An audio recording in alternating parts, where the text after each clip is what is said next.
Agelasan, Sangeli, Zoyaha, Yuchiha, Muskogee.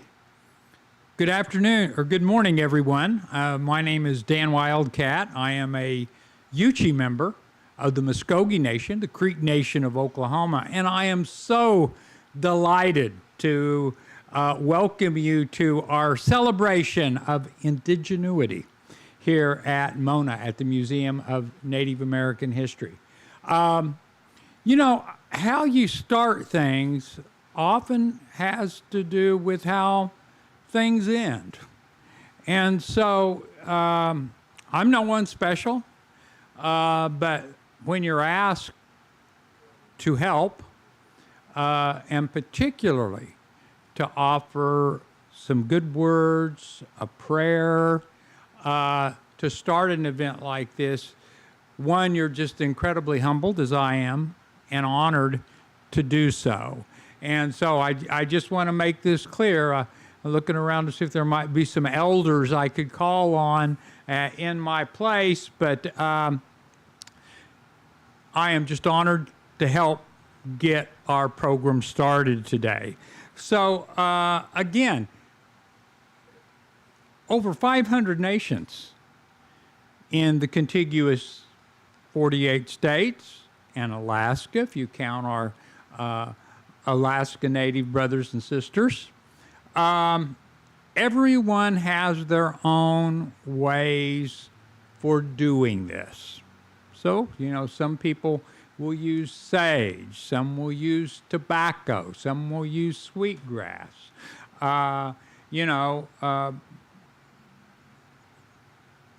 Cedar. My people, originally from Georgia, removed to eastern Oklahoma on one of many trails of tears. We know there were many trails of tears in the United States of eastern tribes moved here. But cedar is something we use because we always had those red cedar trees where we were. And so I'm really fortunate because I was gifted upon my arrival some red cedar. And so what I'm going to do is burn some red cedar and offer a blessing, call on some good power, good energy to help us do things in a good way the next 3 days. So come on in, folks, and have a seat. We're just getting started here. And so bear with me. I'm going to light some cedar and offer some words in our Yuchi language. We would talk about this power, Gahatane, creator, father, Gahatane. So I'm going to basically ask Gahatane to guide us through the next few days and keep us mindful of the incredible beauty that surrounds us in this world. That's something we forget too often. The beauty that surrounds us and the power each of you are a part of on this beautiful blue-green planet, this Mother Earth. So let me get this cedar lit and we'll proceed. Let's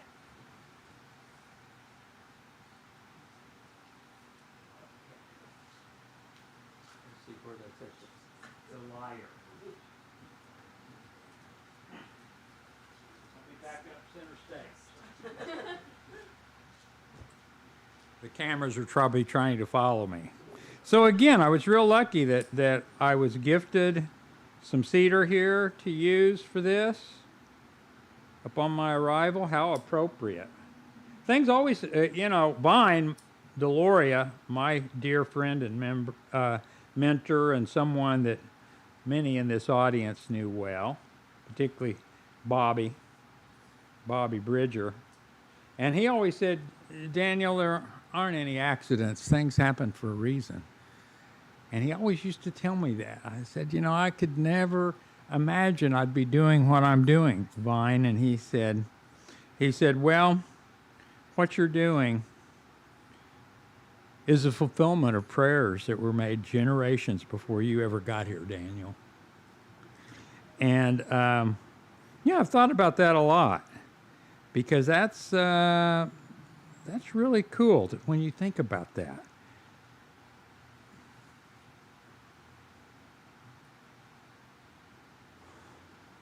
I wish I were completely fluent in my Zoyaha language. I'm not. But I can offer thanks. I can offer thanks. And that's what I will do. Offer thanks, again, for all of this beauty that surrounds us. We call this a smudge stick. You know, we can use it to send these good words into creation, the creation around us. And so that's what we're going to do today. What is that made out of? This is cedar. What? This here, cedar. Bark, wood? Just the leaves and the stem, bound together.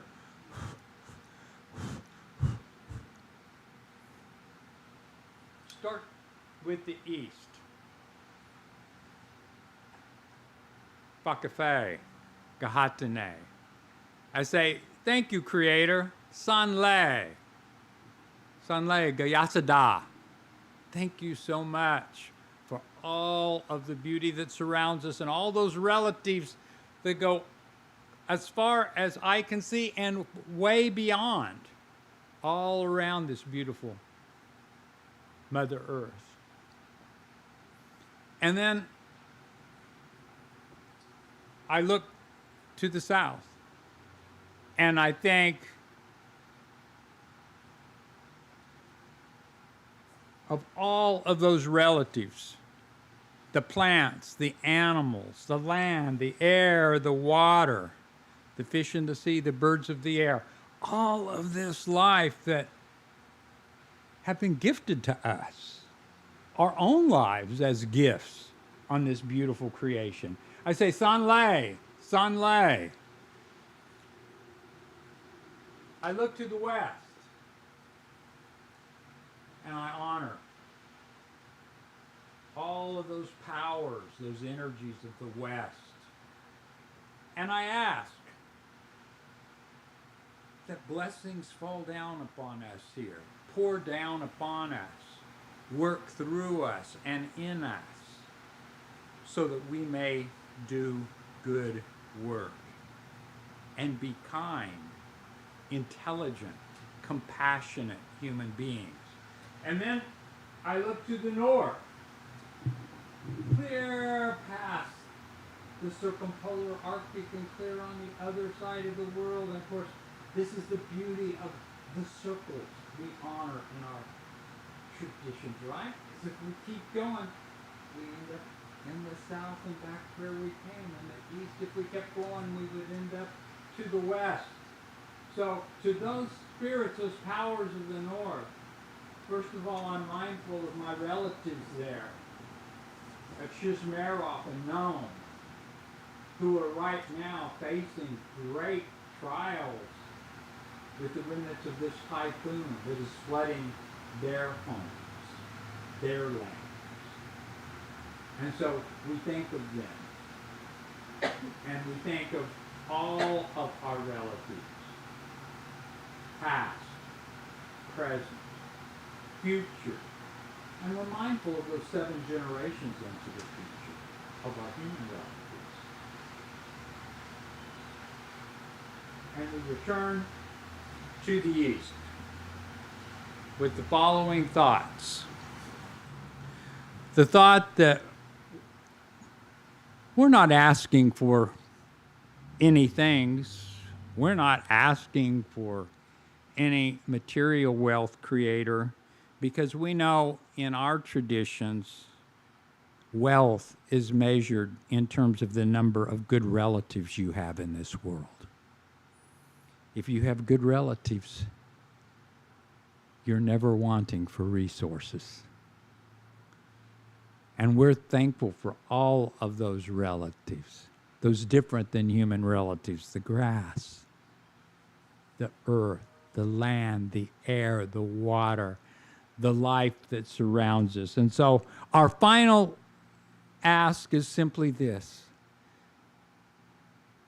that we never forget the beauty that surrounds us, even in this world full of very real ugliness.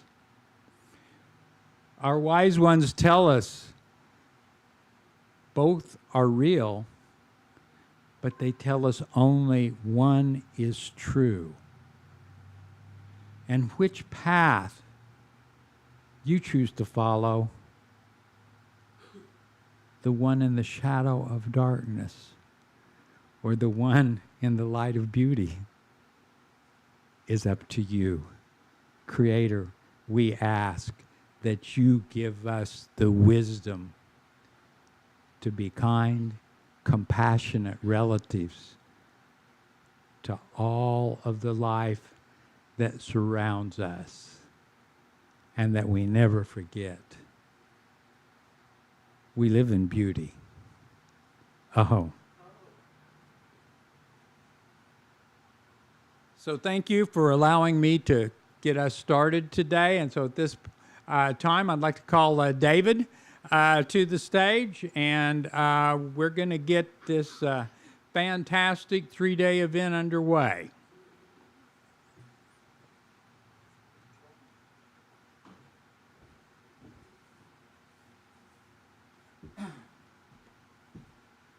Good morning, everybody.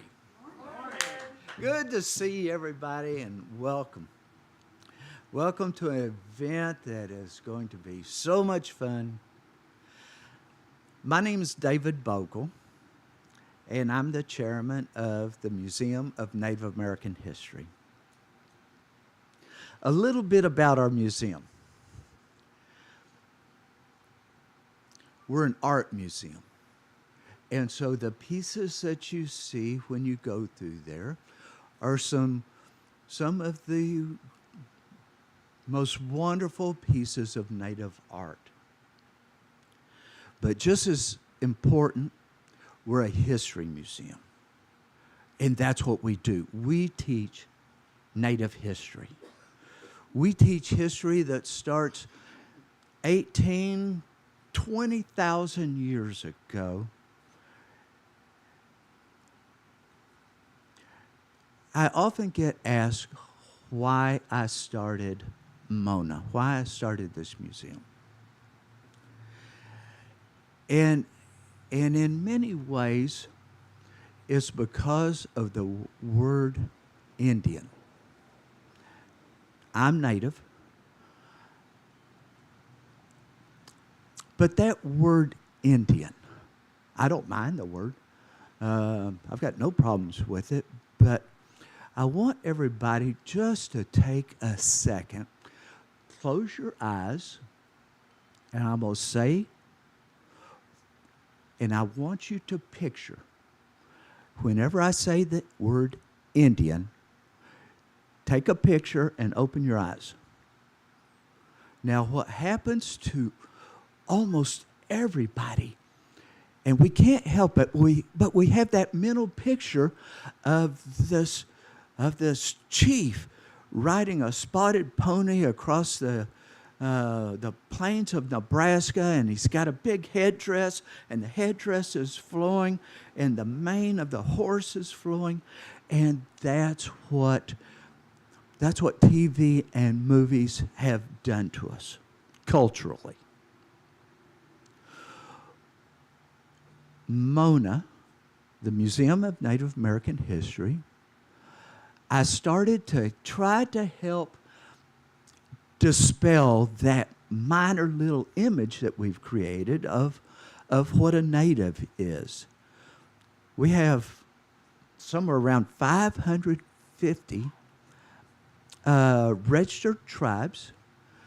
And so when you come through MONAH, I want you to have broadened your horizons. I want you to understand more about what goes on from East Coast to West Coast, from North to South within our Native community. I've been very blessed to meet two very special people. I want Jaslyn and Charlotte to come up on stage.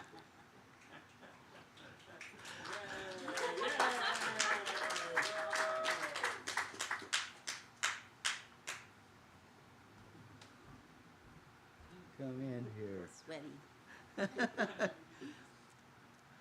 These two young ladies, they're the reason that the weekend, the 3-day event we're going to have, this is them. These two girls, and Charlotte has now been with me for how many years? Going on 9. Going on 9 Number years. 9, number 9. And she is the most creative person in the world. Everything that you're going to see over the next 3 days, it's these two young ladies that have put this on, have organized it, have brought in the speakers, have designed the events, and I'm so proud of them. I hope y'all are ready for a very special next few days, and please give a round of applause for these two young ladies. And now I'll turn it over to Miss Charlotte. Thank you. Well, with a little help of our friends, because there's two amazing family members in the audience. This is our 6th annual cultural celebration that began. Oh, thank you. Are we on? Thank you so much. 6 years ago, barnstorming into our life was this rascal named Bobby Bridger. Bobby Bridger was brought into the museum, and all of our lives became a swirl of family.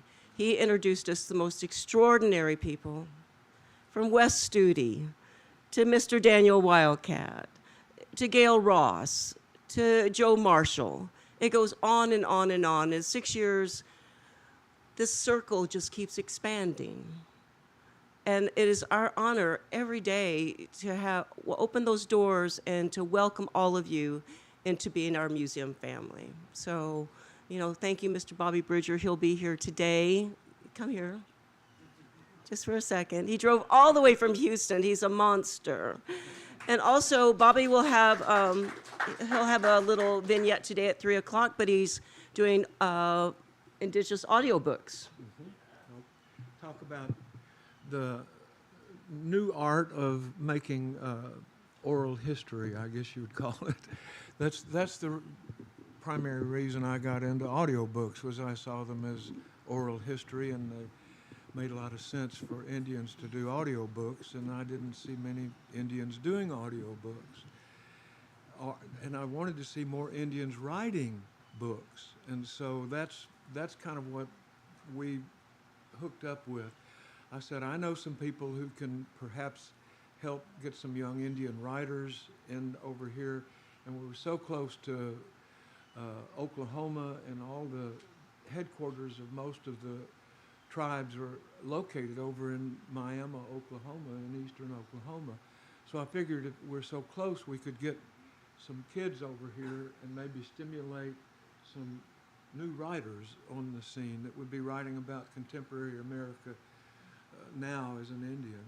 And that was really the whole gist of what I proposed to Charlotte 6 years ago. I said, I can get some of these people in touch with the museum, and we could hold some conferences and attract some young Indian writers.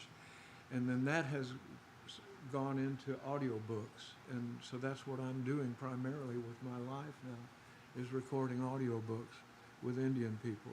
Well, one of those people is Wes Studi, and also not only is doing the work of Vine Deloria, who is one of your best friends and Dan's mentor, And so this is a day of authors, it's a day of workshops, it's a day of musicians.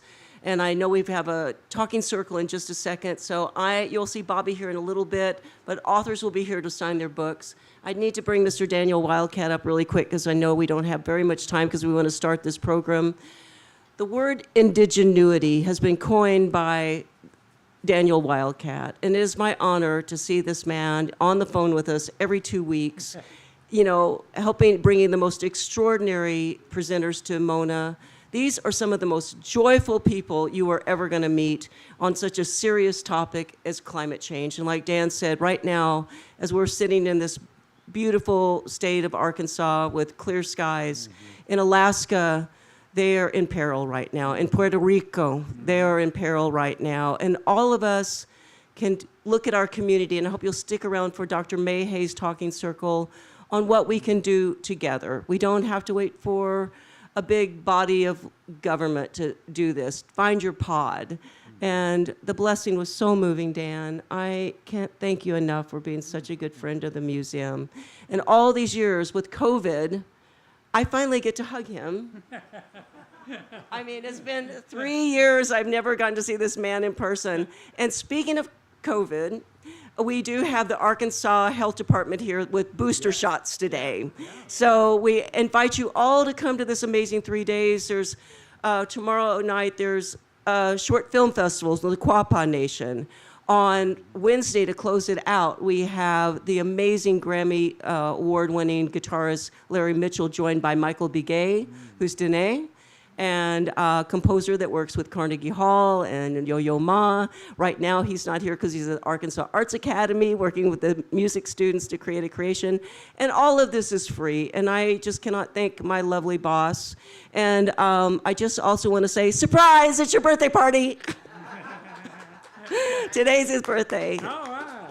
Fantastic. So with that, you have a couple of more things. Oh, I have to finish real quick. Indigenuity 2.0, honoring the lessons of the mother. This is not an event. This is a movement. Could you just say a few words about indigenuity, and then we'll bring in Dr. Mayhay. Well, indigenuity's been around forever, as long as there's been indigenous people on this beautiful Mother Earth, since time immemorial. It's just a word to capture something that I think is really important. And I can't take for credit this word. It was in the ether. It must have been in 2004, 2005. Students were taking a class with my colleague Julia Goodfox, and they were trying to think, how do we capture in the settlers' language, English, some of our ancient ideas? And they started talking about the fact that people keep talking about our wisdom and our knowledge past tense. And said, it's not past tense. Okay, you've heard that apocryphal quote attributed to Einstein. You know, you can't fix problems with the same kind of thinking that created them. Can't blame the Cherokee, can't blame the Lakota for the problems we have today. The Seminole, the Choctaw. But we just might have some thinking that could help us address together some of the most pressing problems on the planet. So we're in a seminar, and I had a student, Curtis Kakaba, he wrote me a paper, said, Dr. Wildcat, I think what we've been talking about is indigenous ingenuity. Indigenuity, that's the first time I saw the word. And since then, all I've been doing is trying to really explore that, illuminate it, explain it, most importantly, apply it. And we're going to have young scholars today who are using this idea and using that application of ancient knowledge and wisdom to solve contemporary problems. And that's why special thanks to David, to Jaslyn, to Charlotte, because to me, the reason I am so proud of my relationship with MONAH is they're not telling the story just of the past. They're telling about the indigenous people who are still here, still alive, singing their songs, saying their prayers, and guess what? Exercising indigenuity. And that is something we should all be thankful for. Thank you very much, Charlotte. All right. So today, after 2 years of being virtual, of being hybrid. We were live at MONAH. MONAH has just acquired some land next door, so there's plenty of parking for school buses and all of you to come down. So it's all 3 days, don't miss it. And also we're streaming live all over the globe. Last year we reached over 200,000 people. Let's make that 1 million. So with that, thank you all for joining us, and we will be recording it when we braid time here with David's brilliant vision of celebrating the artistry and diversity of the First People, for us to bring what we cannot represent 574 federally recognized tribes, plus everybody in South America, Mexico, and the Antilles.